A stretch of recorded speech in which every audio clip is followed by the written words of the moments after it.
do a workshop for you on a misty Saturday, February morning. And the topic is my absolute favorite, detoxing your mind, or 4 steps towards professional success when teaching different people. My name is Olga Maximenko, I'm life and career coach, and I'll do my best to provide you insights, instruments, and inspiration for personal and professional growth. And since we have this phrase, professional success, in the title of the workshop, I'd like to ask a question. What does professional success mean to you? For everyone, Yeah, what is it about for you? There's a reason why I'm asking it. I guess it's about accomplishing goals, personal goals, and about constant growth, and about pleasure, getting from what you're doing, and I guess happiness. This is so cool. You've named so many words on the next slide. Maybe I see it. I'd like to add that all people here in just in our company, I think we are all here together because we really feel this what Ina has just mentioned. And the last word is happiness, that we like what we do. This is really... Yeah, it's really cool, because I started recently to get many requests from companies saying, can you say something about happiness to our employees? Like morning session, like only like 9:30 to 10:30, so that they go to work inspired. And we're like, hey, of course I can. I'll be 7 a.m. sometimes. 7 a.m. whatever. That makes you happy. Yeah, it's cool. Yeah. So to me, it's exactly why I'm doing career and life coaching. And that's exactly why I do this detoxing mind topic, because this is so important. To me, professional success means when you do something valuable for the people and meaningful for you. Meaningful plus valuable, that's success. So, and then back last summer, I thought to myself, hey, why everyone is talking about detoxing your body, like being slim, being fit for the season, stuff like that. But no one's talking about detoxing the mind, and we all know that sometimes we can't lose like a couple of kilos, not because we don't exercise, but there might be something related to the way we think about us, right? Yes. And but before we start go into these more details, and I'll tell you about the plan, I'm inviting you to watch a short video. And while you watch it, please keep in mind the question, what is this video about? Okay.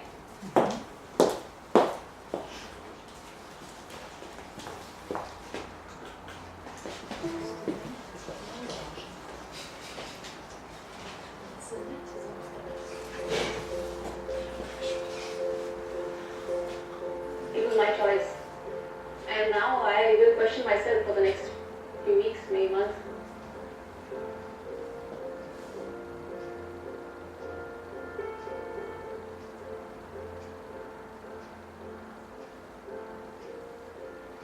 We had an option of 2 pathways to walk, and they led to 2 doorways. It was a bit confronting, actually, to be honest, to see these big signs and feeling like you had to choose and be self-conscious of how you perceive yourself, and perhaps it lines up with how the rest of the world perceives you.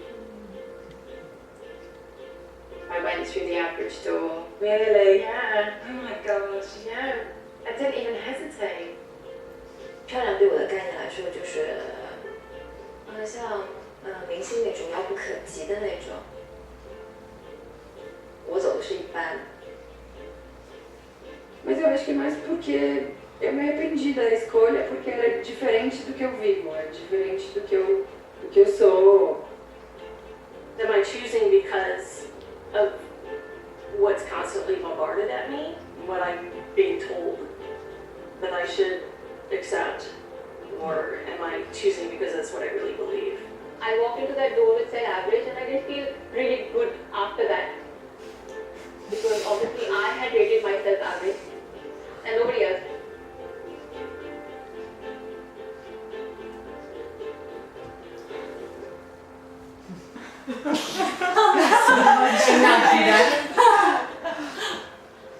Todos os dias eu passo pela porta comum e ontem foi um dia único e eu optei por passar pelo bonita.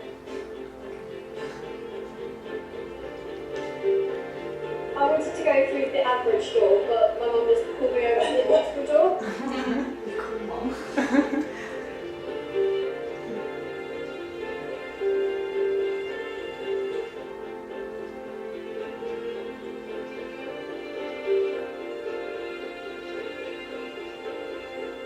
It's quite a triumphant feeling. It's like telling the world, I think I'm beautiful. I just wish more young women realized it. 要是再给我一次机会走那扇门的话，我觉得我应该会选很美的扇门。I think I would walk through the beautiful door. Acho que a porta bonita está completamente aberta para mim. Maybe I could walk in that door. You can. Next time I look in the mirror, I will see something really beautiful inside of me. Beautiful is a great word. So why not see what's on the other side of that?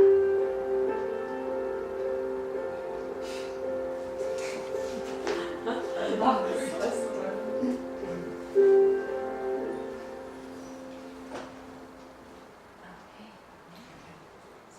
Actually, Dove has a lot of such social campaigns.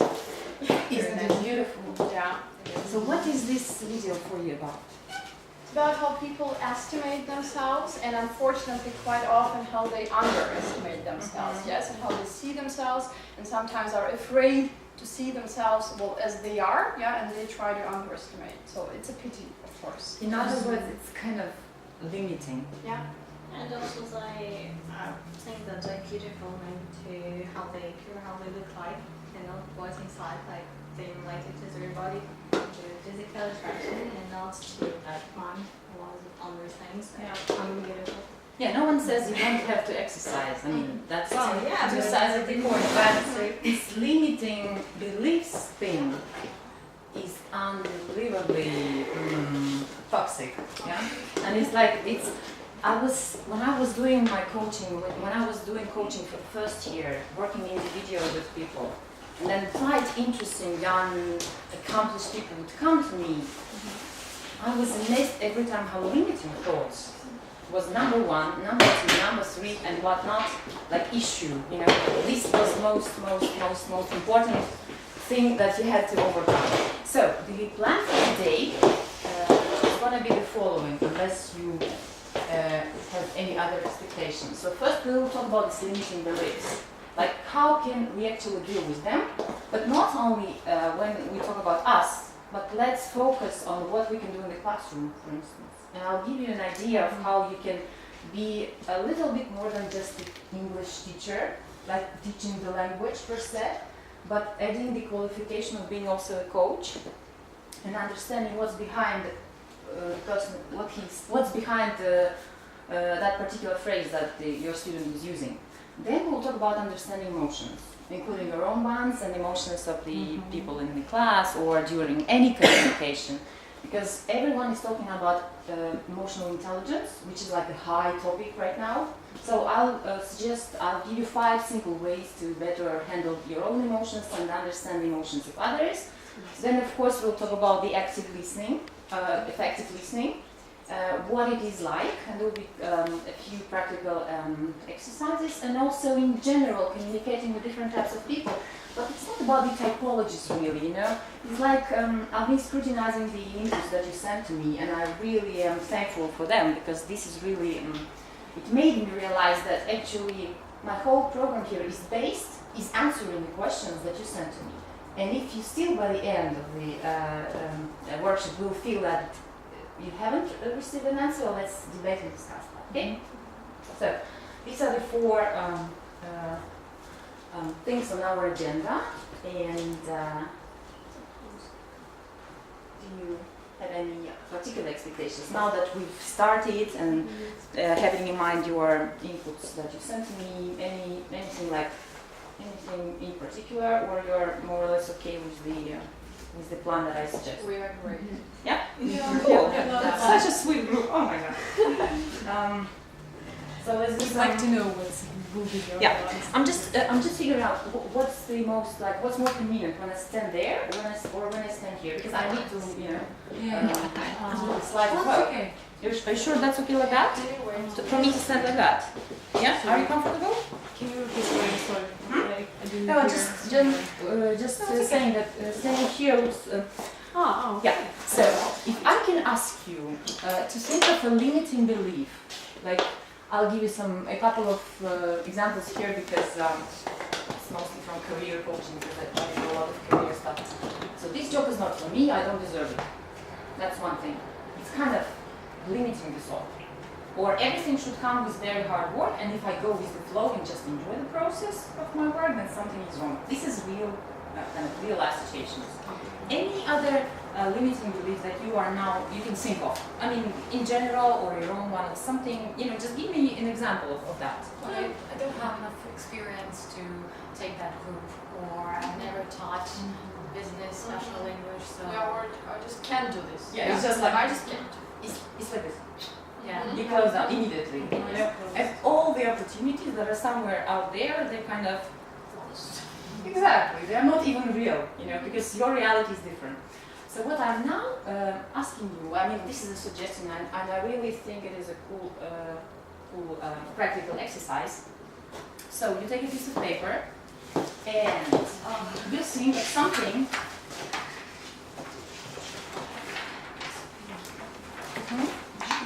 You consider that there are maybe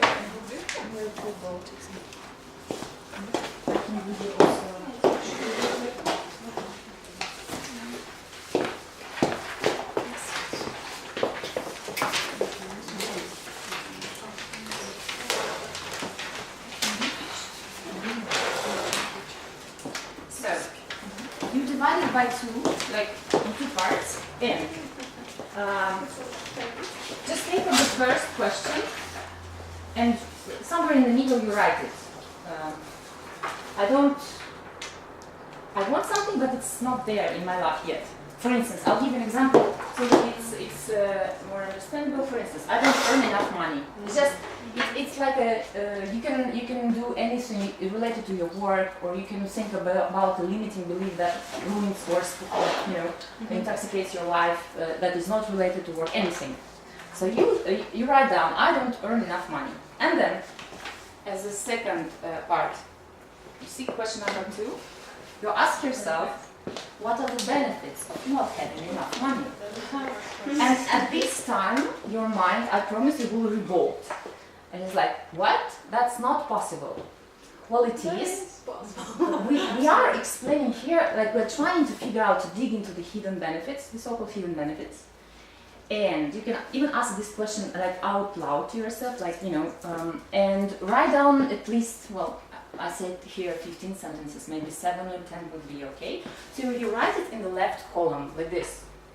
Yeah? So, for instance, that's just something I came up with. One of the reasons would be I can blame the difficult economic situation in the country for not having or earning enough money. Or I can further think that, one can find a better paid job through connections, or I have always a topic to discuss and complain about, right? What if I had enough money, so finito? It's not gonna be, things like that. Just we have to find the... Yeah, you have to find something that you don't yet have in your life, but you want to have it. And think of the hidden benefits. I can put down this description for you for more convenience. And when you're done, let me know. I have a couple of minutes for that.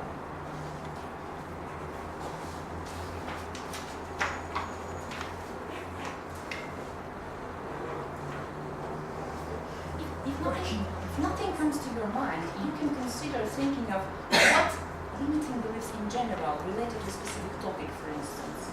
Like if you choose money, what are my beliefs? You write them down, and then some of them might be limiting. that's not actually an exercise for everyone, or not an exercise for like obviously for everyone. You need to really, you know, think it over. Yeah. What is the? Yeah, you're not self-confident. So what is the benefit of being not self-confident?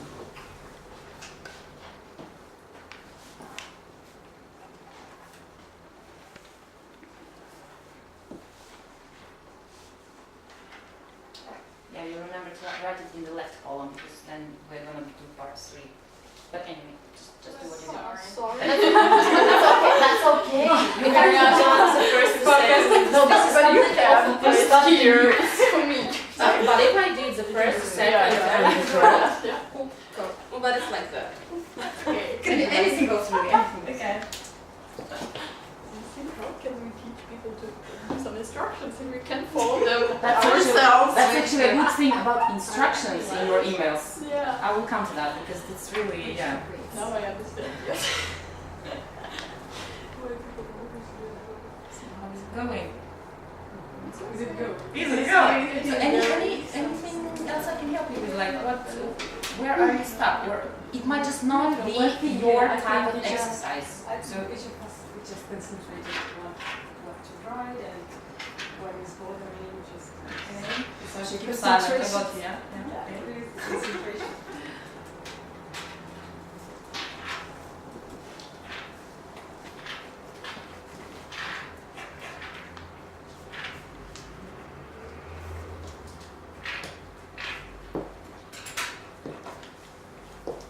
How many shall we write in each column? 3? No, you put on the left everything that are like why, what are the benefits of it. 7, 10, 15. It's important not the quantity, but you know, it's like you have to. Yeah, I found 3 reviews for that. Yeah. I'm very happy person. Ooh. So tell me when you're done. Or Done. done? Kind of. Kind of. Okay.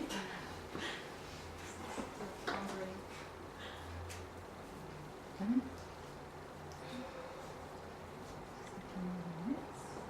Then for those who are done, please think of how we can transform this sentence into something that is actually not limiting you. That's an example here. If you read number 1, I can blame difficult economic situation in the country. And the transformed version is, I fully assume responsibility for my income and I'm ready to be more proactive. Like something like that. Yeah? Things like that. So try to transform the sentence, the limiting thought, into something that actually empowers you and supports you.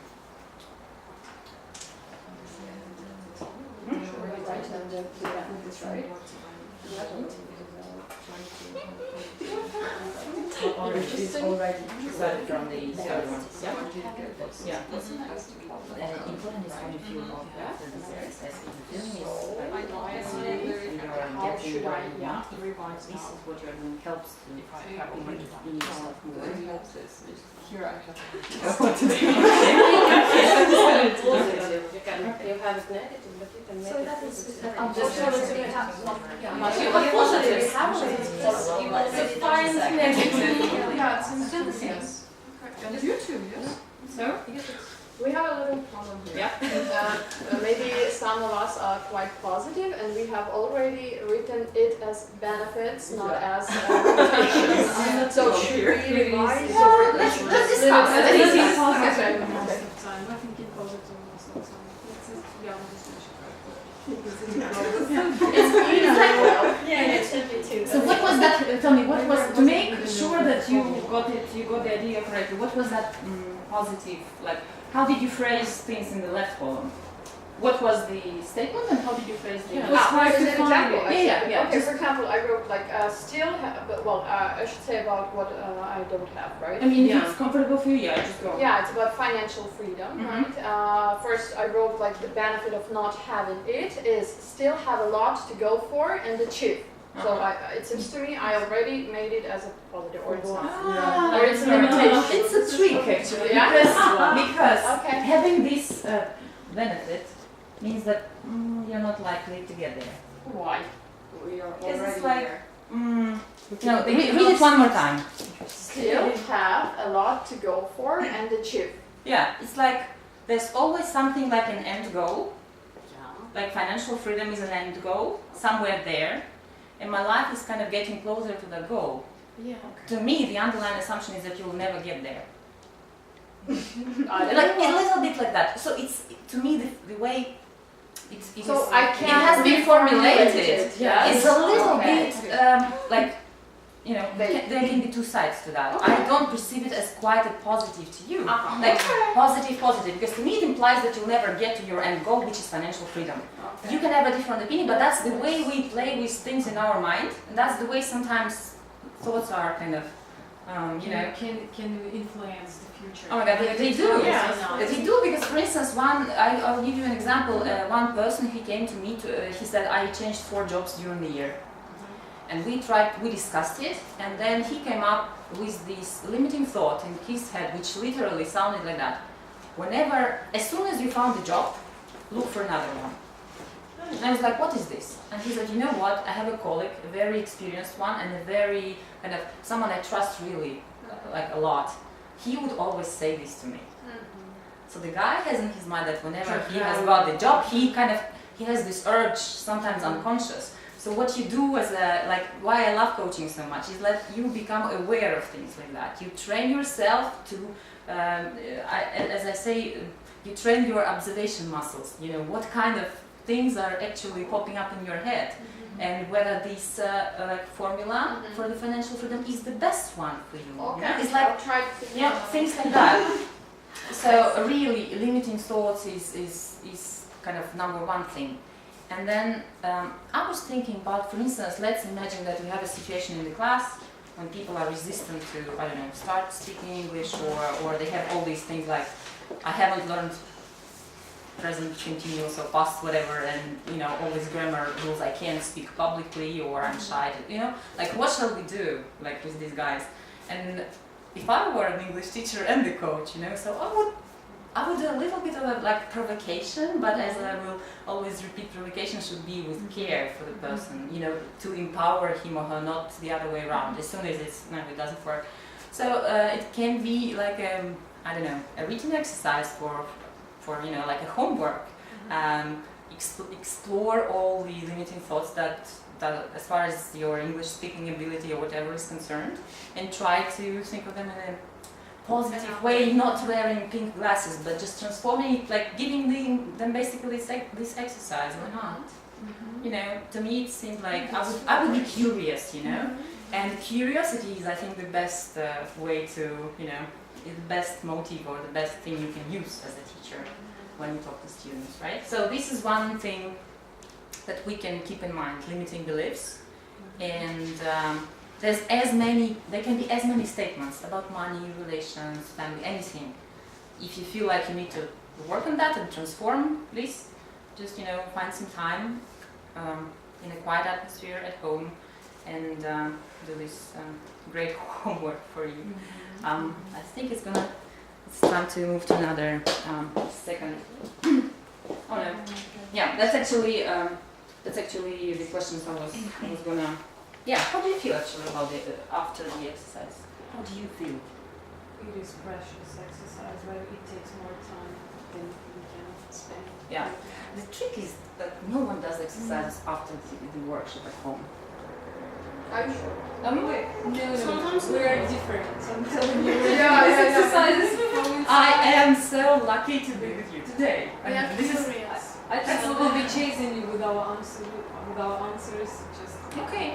So this is really important, because I sometimes hear that, you know, people want everything to do in class, like to do during the workshop in class, because they don't.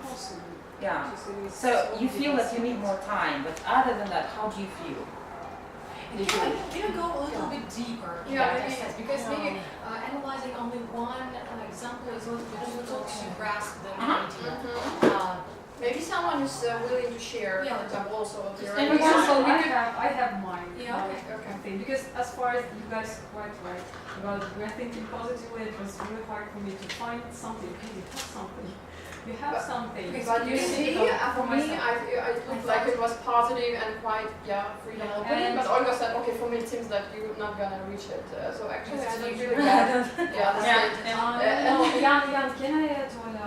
Because Ola has meant just that the phrase how it's constructed will lead you to something which will never happen. Sometimes for me, have for example, the way I see it, it is constructed as if it leads me. Okay, so can we realize maybe two more examples? Just to understand how to paraphrase it. Okay, because I've done the same as Jana did. So like, for example, so my problem was like to have more free time for myself, right? Because like I don't have enough time to organize my stuff like I want to, right? I wrote three main, I think, positive like benefits from it. So like it makes me more organized, right? So The benefits of not having enough time for yourself. It makes me try to be more organized, right? Just kind of to think about time management, then turn to my so because I don't have time for myself, and sometimes I feel down because of that, right? So every time when I feel that, I turn to my heart, and I kind of like want to, like, it gives me chance to find something nice about my life, right? And concentrate on something beautiful instead of looking into the other side. And cherish all the beautiful moments. So these are my positive side, positive sentences. I didn't kind of. Now, do I have to transform them or not? Are they future also oriented? Like, did I? Are they You're quite an interesting group actually, because we're hard. We're too deep. The thing is that I still have my gut's feeling is that sometimes, even when the phrase is formulated in a positive way, like it makes me stop and think of those precious moments, and because I don't have enough time, it makes me think and stop of the precious moments when I have it, and plan my day more efficiently. Better. It basically means that the lack of time is the condition for you to feel the precious things in life, you know? Yeah, I understand what you mean. And in this way, it's kind of, is this really the way you would like it to be in the future? Depending on you. But again, now we're talking about the future, but we had to find benefits now what we have. Really, because I have the same problem, but I don't quite the other things. I don't have silly thoughts, what to wear, what movie to see. I never feel bored, and I have fun and productive classes instead, having no free time for myself, actually. So I have the other thoughts, but the same problem. And what was the result? Yeah, no, that phrase, that what is it that you don't have? The free time? I don't have much free time for myself. Yeah? But I don't have silly thoughts like what to wear. I never feel bored, and I have productive classes. So, Ola, I think this all of ours group because I've written we have the same. We're trying to this tell Olga how should we revise this to make it not limitations, but to me, let's concentrate probably on the third one, because I wrote it, and for example, I wrote I can choose, but I have the transformational. Yes, like the third one. I can make a choice, and I am responsible for it, so I should accept it. For example, I can choose work and be happy, because my problem is I don't have free time because of a combination of work and research. So I can choose work, be happy, and life will be fine. And I'm responsible for it, I should accept it. It is kind of, that's close to what what I was trying to deliver. I understood this way. The words of I am responsible for my, for example, financial backing, or I am responsible for my time organization really help? You should accept it, you should understand what makes you not happy. If you think that, for instance, being always stressed in terms of time and having this busy schedule is kind of a condition to feel the precious moments of life, I would say it's still a limiting thought, you know. And if you think that, okay, I'm free to choose, I have chosen this kind of condensed schedule because I need this for this and this and these reasons, but this is not a condition for me to feel that my life is precious, you know, because otherwise you will always be caught in the fact that if your like program, if your day is like packed, I'm kind of, you know, I'm cool and I have like 30 minutes for my family in the evening and this life is kind of precious. And what if you have a more relaxed, you know, more relaxed day or week, or what's going to happen then, you know? Well, as far as you hear, everybody here has this almost the same problem. No time for personal life, no time to relax, and we are trying to find the benefits of it. Maybe the first, I would say, something that we were about to find in the left column wasn't the benefits, but some other things, because we are too optimistic. I mean, you don't have enough time. When I'm asking about the benefits, like about the benefits of not having enough time. Of course, this is Think more of how to get more time than just try to check again your list. What are you doing? And then probably you have to say no to something. That's what I'm trying to do to myself. So probably that's why you told me if you're packed, it is not, I'm saying now not I'm cool about, so I'm not so cool about my time management. I still need something. Yeah, so benefits means like benefits, like hidden benefits, like something which is not really, which doesn't really, you know, it's just a justification of why you do that. It's what they're hidden, you know, they're hidden, we have found. That's what we can do an example. I think we can sing together. So, then I have the same story. Yeah. Like I need time to relax. This is my problem. This is something that I don't have. Yeah. Can I tell you, probably you have to see that's what I'm thinking about my life. And then they have to see the list, what you do. And you have to say no to something which is booking you. Yeah, but in terms of what I got your point. Like in terms of the benefits. Like for instance, I can always say, oh my god, I'm so busy. You know, I work for Yachty. It's like I'm so cool, I'm so busy. This is the best thing. And this is not something what I'm proud of. To always say I'm too busy, I can't take part in some new interesting project. Yeah, so what? Tell me something else. I have a lot of work which brings me pleasure. Yeah. I can earn good money for this Yeah. time. I can afford renting a flat. I can afford traveling with family. I can afford giving precious gifts. So there's no time for you to stop But having more time. these are the benefits. Yeah. So But if you're just your house, well, that will be something that does not bring me benefit. So Can't you see from the left column that you have named things that are so important for you? yes. That there's actually, that your choice of having more time is like an informed choice. I know this, Yeah. and I would like to change it, but I don't see how to do it with this way. We can talk Yeah, about like the same. one of the questions which I got by email was about the energy and kind of how to manage professional burnout, and also Yes. kind of, so these will come later, and it's going to be a special slide and also one bonus video. Yeah. So this is going forward. This is the hard question. Yeah, finally because we're gonna stay here for a long time. Yeah, and one more thing about this detoxing the mind is kind of a really, really tricky thing. I'm sure you being so, I mean, from the way you formulated these hidden benefits, it was quite clear for me that you might not have any problems with that. But just think of this awareness, and when you do any of the four things, no matter what, complaining, criticizing, comparing, or competing, this is very toxic. And it can create the, you know, like the frequency, like you sound, the way you sound, it's gonna be like a little bit criticizing yourself or people or complaining about life, etc., etc. And then here, when you observe and become aware of that, you can even calculate the number of times when you got, you know, when you criticize someone or complain.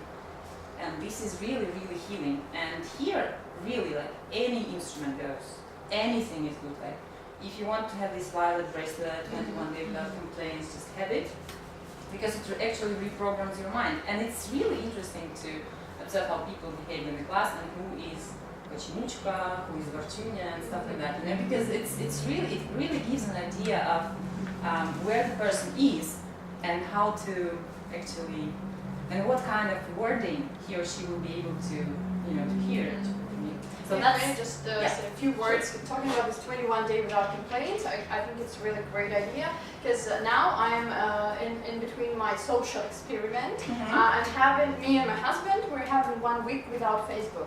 And I guess it really eliminates complaining, comparing, and competing, which is really cool, guys. I recommend you to do that. Yeah, it's so digital I detox. think Yeah, this is something like that. Yeah, So that's great. And probably that's why I'm choosing not to be not on Facebook just from time to time because it is really talks to you. Exactly. Just talk with some thoughts, ideas. Okay, that one went somewhere. Nice We are all place, social that. beings. I'm still here, so I don't have enough. And you start criticizing yourself. Yeah. So that's it. Yeah. I really But like we all one do phrase. that. I really like one phrase which says, you work online, you leave offline. You work online, you leave offline. You work. You leave offline. It's really It's cool. really good life. Because I use Facebook a lot for my work, and that's why people can find me even when I'm traveling, etc. But this is work. And then when you leave, you go offline and you have 1 week. Yeah, okay, but This when is really you're great. even Sure. working and you're using it, you still are course. not limited from watching the Yeah. photos, news feeds. Of course, it's just something dressed like that, as and such something a like that. great No, you have to image. tell yourself, okay, I'm using it just in business, and so that's it. You do not go further. Yeah, okay, but you just forget about all other Yeah, messages. discipline is a precious everything, word indeed. Yeah. Yeah. So let's go to number 2 topic, which is like our ability to handle our emotions. I love this. It's so cool. So, when we talk about emotional intelligence, this EQ, it's really interesting because when they did the research and they calculated an EQ, which is like stands for emotional intelligence, and IQ of top managers of these 500 Fortune, like the top companies of the world, not every one of them had high IQ, but everyone did have high EQ, which is really kind of telling. So when is that when we're having a high emotional intelligence? It's mostly that we are in good mood. We don't confuse with being positive and wearing thin glasses. It's just about the ability to manage the mood and to choose emotion. Like when we wear a dress every morning, we just we choose the emotion. Yeah. And we understand how we feel, and we can foresee the reactions, our own reactions and reactions of other people. And as far as bad things are concerned, we are not dragging them from the past into the future. We say, well, basically these are lessons. It's kind of okay. This is for why, but that's gone. And then you just go on and live your life. We cannot understand and reach understanding with various people. And about managing emotions, I don't like really the word control because it implies a different meaning. Yeah, it's not about controlling or suppressing. It's about this managing thing. So I'm offering you now 5 simple ways to manage your emotions, like to upgrade whatever your emotional intelligence, to improve your IQ daily. So. It's especially sometimes difficult for men who are not used to understand their emotions, or for people who work in environments that are like digitalized or work with papers, with computers, etc. So they are actually finding it difficult to tell me during individual coaching sessions, how do I feel? What do I feel about a particular situation? So if you feel that this might be your case, or a particular situation in the class arises, how do I feel now? That's the question to ask yourself. It's called this emotional awareness. And here I'll give you a very simple tool, measuring your, for instance, your anxiety or any other emotional state that you have. And I'm going to tell you about a specific case from Big Four company. So there was a lady who was very nervous during meetings with VIP clients. And she was like, oh my God, I'm so nervous. It's hilarious, I can't do my work. So she came to a coach and he asked her, on a scale from 0 to 10, how nervous are you during the meeting? And she said like 7 to 8. And he said, do you have any meetings planned for the next weeks? She said, yes, quite a few of them. So, my idea is to suggest that you measure your anxiety every time you meet. Before the meeting, during the meeting, and after the meeting. And that was it. That was the end of the coaching session. Why do you think this suggestion was made? Because during the anticipation of the meeting, like you feel like really scared because you try to see all the moments that you might go through, and then during the meeting, it's like when during any other you see what is going on. Yeah, you're okay. You're like more comfortable. You understand what is going on, and after you feel after the meeting relieved, and maybe even like ecstatic, like oh, yes, it's over, and it's went really fine. And then when you compare, you understand that you don't have to will it change anything? Would it matter? Really? Exactly. So this simple instrument basically shows that I can learn something about myself in this situation, and this is just one example of how she might feel, right?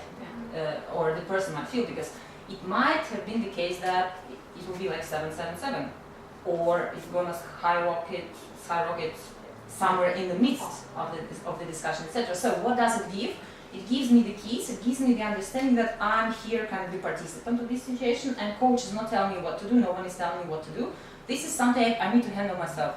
And to me this is really nice. And for instance, if your student is feels anxiety or is having some problems with, I don't know, public speaking in English or anything, you know, that's the tool. That's the tool to measure, especially for these people who perceive world in digital terms. And because some don't like this 5 simple ways to improve your IQ, they need like figures, you know? So this is a way, if you feel like this is the kind of person, so ask him or her to measure this anxiety or measure this dissatisfaction or whatever. And, or you can do this, for instance, like there's some process when you are learning new material. So you can also suggest, let's measure it at the beginning of the, not the class, because class is usually kind of not such a long time. At the beginning of the whatever course, like pre-intermediate, intermediate, whatever, and then at the end. And then people will be able to, you know, to analyze their results. Of course, it's kind of tough because you need to deliver, but just think of this scaling where you can possibly use it in the class if that's something that, you know. Maybe it's even better like through the topic, right within the topic, because like within the course it's like 3 months. I don't know. You know, it's just a suggestion, so it's up to you to decide. So this is I love this instrument. It really helps. Like for instance, I had a coaching session just recently with the person who wants to change, who wants professional changes, but he has great resistance to this change. So he's doing everything to sabotage it. Like, really like an adult guy, and he's like sabotaging stuff. So I said, on a scale from 0 to 10, what's the level of resistance that you have? And he said, 9. And I asked him, the next question is actually also a very good coaching question. So, what can you do to diminish, to lower this level to at least like 7 or 6? What steps can you undertake? And he told me 3 specific things.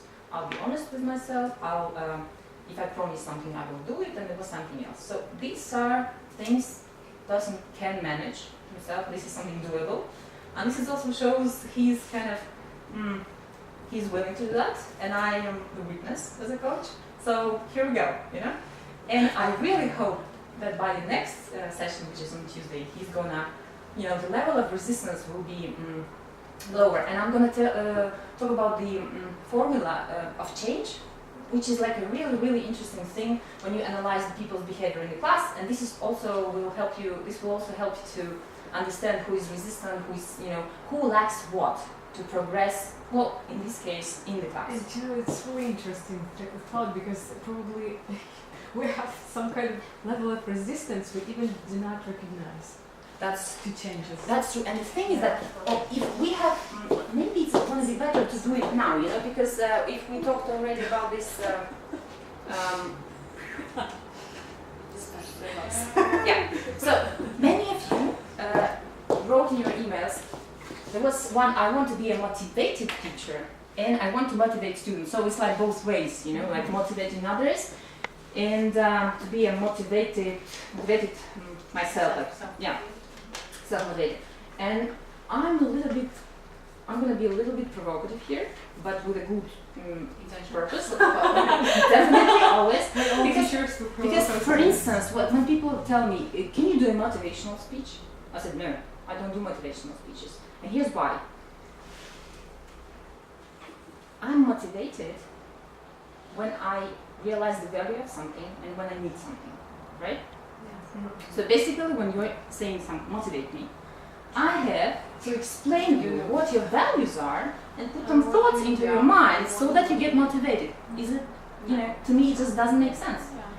I can do only one thing, and I think every teacher can do that in the class, and that's going to be the most precious input into the further development, like personal in terms of language of any person. I can inspire him or her to look into these values and what kind of change he or she needs. And in this way, this is the most, not the natural way, but it's also very, organic way to motivation, not the other way around. And so, for instance, when you encounter with someone who just doesn't want to learn or disturb the group or anything. So this is a very good formula of change. It's also, you can use it in a variety, like in your own life, just analyzing. If you want to change something, if I want to improve my English, first there should be some level of dissatisfaction with my present situation, with my current situation. It's kind of, I lack vocabulary or grammar or stuff like that. So a certain level of dissatisfaction. Then I have to have a vision. Why do I need it? What for? Then I have to make first steps, like, I don't know, do a class focused on business English or studying individually or doing, like, listening to radio or listening to music, like things like that. And all of this, dissatisfaction, vision, and first steps should be more, should weigh more than this resistance to change that we talked about. So when you see someone like that in the class who is resistant to change, try to, ask some open questions to understand what's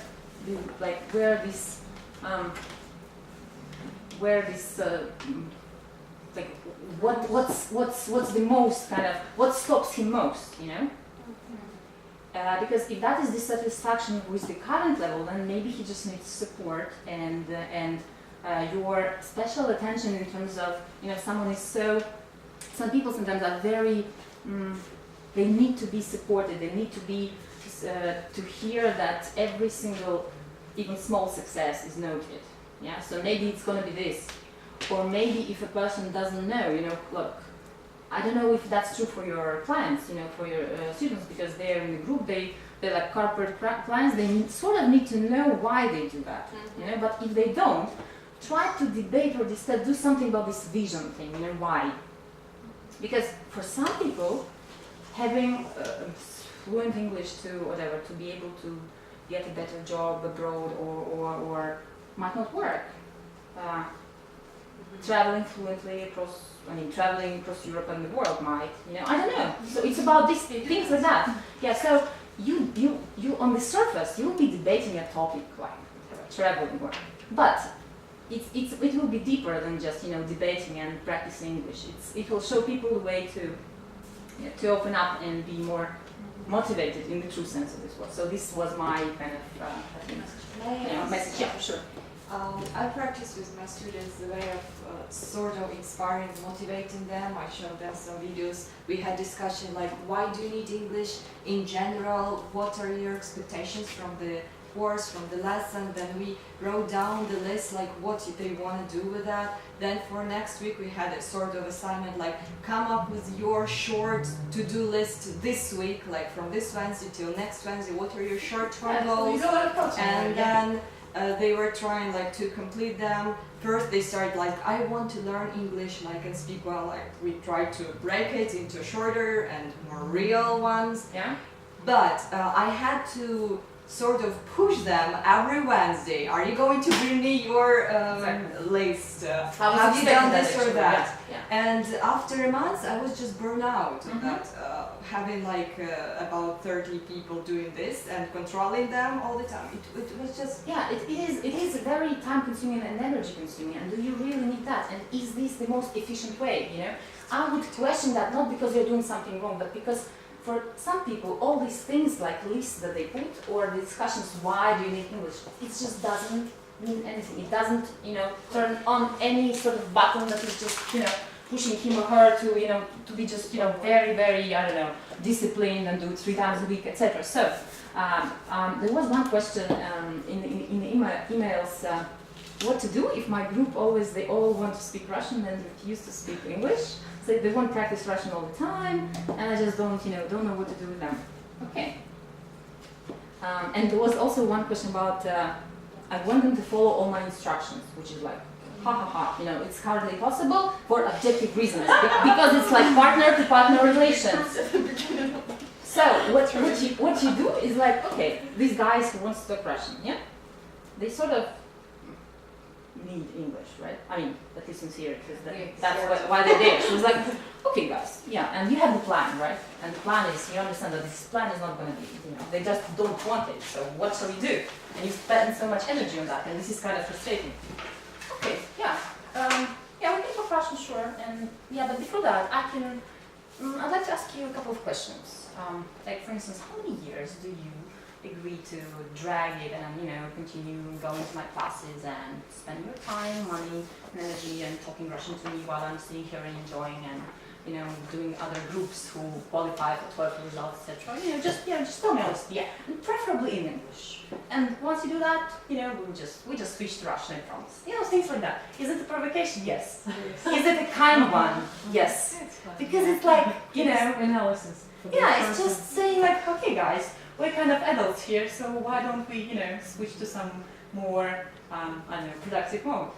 And they will immediately think of their own motivation, and even if you don't discuss it or analyze it in the class, it might work so much better.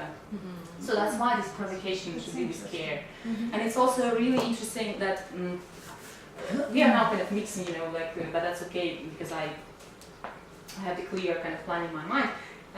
One very important thing when you, in general, in any communication with people, there are just 3 modes, and I really like in this regard this psychologist who is called Oleg Vedetsky, and he's doing really great stuff on YouTube on how to communicate, how to be happy and stuff like that, but he's doing it from a very, how do you say, what was that word, like ecological way, like a holistic approach towards life. I really, really love that. So he says there are basically 3 types of communicating. You communicate to your, to equals, to seniors, and to juniors, yeah? And then now the question, when you communicate in the class, what's the mode? I prefer equals. Sure. First, They should be like partners. Yeah. They will be taking. And then, unless there's some kind of question that relates to your expertise as a teacher, where you can be like an expert, then it's okay. But listen to this question about this. They need to follow all my instructions, and I will be happy. Is it directive? Right. Yeah, it's like I'm not judging it or saying that this is wrong. It's just not quite. Yeah. Because. It was actually very interesting. So thank you for inviting, because I was analyzing my own experience of studying languages. When I was doing this plan, and I was thinking, how can I be most helpful? And it was actually interesting to analyze things that this is a group of adult people in the class. Like I, as a student, always do what I want. From your perspective, I never do what he's like. Yeah, actually, the teacher can give a task to write 170 words about a specific topic, and then you come up with a different topic because I like it more. And he was wise enough to accept it. It was something, I don't know. He even said that it's kind of whatever you do. If you study the language, it's kind of fine. Yeah. So there was no directive and approaches and instructions whatsoever, and I felt relieved. I felt like I appreciated what was going on, and it was also a place for me kind of to play and enjoy. So this is a very kind of cool thing to do. We were let's finish before the break, a small break. This emotions, 5 ideas to improve EQ. So we talked about this awareness, how we feel, right? Now there's this thing I really, really like. You need to find what triggers your emotions. Like for instance, something was, I don't know, in the class, something happened where people didn't react, as you say, properly, or you got offended. And you feel that this is just not fair to you. They don't behave in a fair way. but underlying like desire of you is that you want respect from people, right? So behaving like a girl on the picture, is it the best way to get this respect? Of course not. I mean, but when it's easy to analyze it now, you know, but when you're in the situation, it might not be that easy. So the thing is that when there's something like when it's about your emotions and you need to express that you're hurt or, you know, to express them, always do it in me sentences. Like, I feel discouraged, or I feel a bit sorry that we just wasted half an hour of our time on things that, you know, like something like that. And to give you an example, there was once, like during the coaching session, I discussed one example of this ability to manage emotions with a girl. She was working for a number of years in the company, and she had a colleague who would always sign up his leave for vacation and would stay for like 2 or 3 weeks instead of him during summer season, which was peak season, etc. She always got offended, something like this. Yeah, sure, you can go on vacation. I'll stay here and do the work for the two of us. It was really kind of childish, okay? So, and I told her, okay, so what are we gonna do? She said, but this is kind of, you know, this is not fair. How can he do this to me? I said, okay, what are you gonna do? So she came up with the idea that she should tell him that she's, you know, she thinks this is unfair. And it took her 2 weeks or 3 weeks to prepare. Of course. Then finally, it's critical to be able to express your emotions without complaining, but in me sentences. When he came up to her, because she knows this will be coming, this, you know, signing this leave, she said, no. And she said, like, at that time when she said no for the first time, it was like, oh my God. And she asked her why, and she said, because I think this is unfair. He said, okay, then left. I mean, you know, it was okay. It worked out. Yeah, it worked out. So when you are fair to yourself in terms of analyzing your emotions, good things also happen. And this is actually one of the questions for this handling your energy and stuff. Because imagine how much energy you spend if you do not express them when it happens, or more or less close to that time. You drag it from your class home next week and stuff like that, and then it basically, it can create this, I don't know, like form, like background. So, yeah, it's just like this all the time, you know, and your energy is going, you're not actually managing that. And I really, you know, the thing that really kind of makes me motivated to manage this better is that I said, this is not okay for me. I'm not ready to spend my energy in this way. So this is a simple tool how to be honest also with yourself and save your precious energy, because it is precious, right? And so it's number 2, 3 more to go. Yeah, this is also a really interesting one. Well, I keep putting here all these pictures from inside out because that's such a great cartoon for adults, not for some children even don't like it, but for adults that's for sure. So meta attention is like when you realize that the emotion will come shortly. Have you ever experienced that? Yeah. So tell me, what is happening? You know that it's coming and it's coming, and then you're ready. And then you just get really carried away with that emotion or drowned into that emotion, and it was like. It's also like tsunami is coming. You see that it's coming, but you can't. The thing is that the tricky thing is that I you know, everything I'm telling you now during this workshop is checked by my clients and myself personally. So what I noticed with this meta attention thing, you know it's coming, and when you observe it, when you observe this tsunami, if you will be honest with yourself, you understand that it's not as strong. It's a little bit less strong than it used to be when you observe it. A little bit. That's a good thing. Then you will be able to understand or realize, to notice that there's a short period, like a couple of seconds. It's coming, the tsunami, and there's like 2 or 3 seconds for you to make the decision on whether to go or not into this emotion, and then you make the choice. Yeah? And the art of living a healthy life, I think, I would say, is to be able to make the decision you need your choice during these 2 or 3 seconds. It's not easy. It comes with practice. So we're all like surfers, and we will all be experiencing this tsunami from time to time. But it's really tricky. And then when it comes, it's like, here you go again. So I have these 2 seconds to decide. So what is my choice? Whatever. And you just drown into this emotion. And even if this is a conscious choice, it's not going to be as ruining for you. It will be ruining, but you will recover sooner. But when you decide not to get this tsunami, you don't suppress, you just make a choice? Like, how does it work? Yeah, you get, it's a tricky thing. You need a lot of curiosity, also a good sense of humor, and also understanding that it might work for the first time. And you also, I think, need to be able to express your emotional condition after that. Yes. So you need to talk, to somehow verbalize it, and you can just say, I feel awful. Like this. You say, like I showed you in an hour. You feel, I feel awful. Well, I mean, but anyway, expressing. Some people, it is so healing. You can say it in a normal tone of your voice, but right now, in the situation that disturbs you, well, you can do the tsunami and shout, but I mean, come on. It's not, in a way, this tsunami thing. You really want to, no?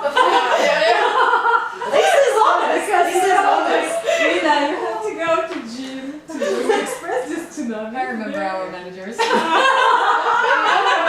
seconds. This is no, next time it happens, just remember this conversation and just, if you decide to go with the flow, with this tsunami, just poke fun at yourself. Here I am again. Yes, this was my conscious choice. So should I blame myself? No. Is anyone hurt? No, no one's hurt. Okay. Only myself is hurt. Do I want to hurt myself? No, myself is hurt. Yeah, this is the true honesty with yourself. So 2 more to go. That's really important. Because, for instance, if you have to differentiate yourself from your emotions. If you don't, you feel angry, and then, after the wave is gone, you rationalize your choice saying, look, I was angry, that's why I did this and this and this. So your emotion is your emotion, and yourself is yourself. So be like, as you know, in doing this website thing, they have these content managers. So you can be the content manager of your own emotions. And also, that's also a very nice one, I like. Practice choosing the emotions. For instance, when they say, okay, you'll do this business English class, and that's the first experience for you. Instead of choosing confidence, you choose anxiety. Why? I mean, there's no clear-cut answer to why, but just observe what you're doing. You have the experience, you are here for a good reason, and your colleague offered this to you also for a good reason, right? So why the hell do I choose anxiety instead of confidence? That's an open question for me. Or, for instance, anger instead of humor. Someone is behaving stupidly. You just laugh at it. You just laugh at that. Don't be, like things like that. And this is also, to me, also an emotional awareness. When you understand which emotion is most appropriate in a particular case. So don't forget to ask yourself this question once in a while. And this I really love. This is this slide is for those who like figures. I have found this information not in scientific journals, but on the websites of like personal development, a little bit like esoteric stuff, etc. But I continued, finding seeing them from time to time, and it basically says that there's a frequency, there's a vibration to every emotion that we experience. And there's a certain frequency in this, in hertz, yeah? And there's also a level where healthy life starts, when you vibrate on the frequency of 7 hertz. Now compare the figures for fear, 2 or 3 hertz, irritation, 4 hertz. Now gratitude and love, it's also interesting because I saw that for gratitude, it's like when gratitude comes from the heart, it's like 150. When this is irrational gratitude, like thank you very much, it's 45. Same for love, and then unity, that you feel united with the whole world, and just compare it with pitying someone, 3 hertz. And also like compassion, 150. To me, this is very, when I look at these numbers, I was like, don't dare to get angry. don't let yourself fear of the new things. Just go with that. Be a little bit courageous. We have two more topics on our agenda, and we're gonna practice. Do some practical exercises like in communicating with each other in groups and small groups and pairs. Do you want to do it right now without a break, or have a small break for 10 minutes? I think we'll do. Yeah, that's Yeah. And probably we will continue a lot together. Yeah.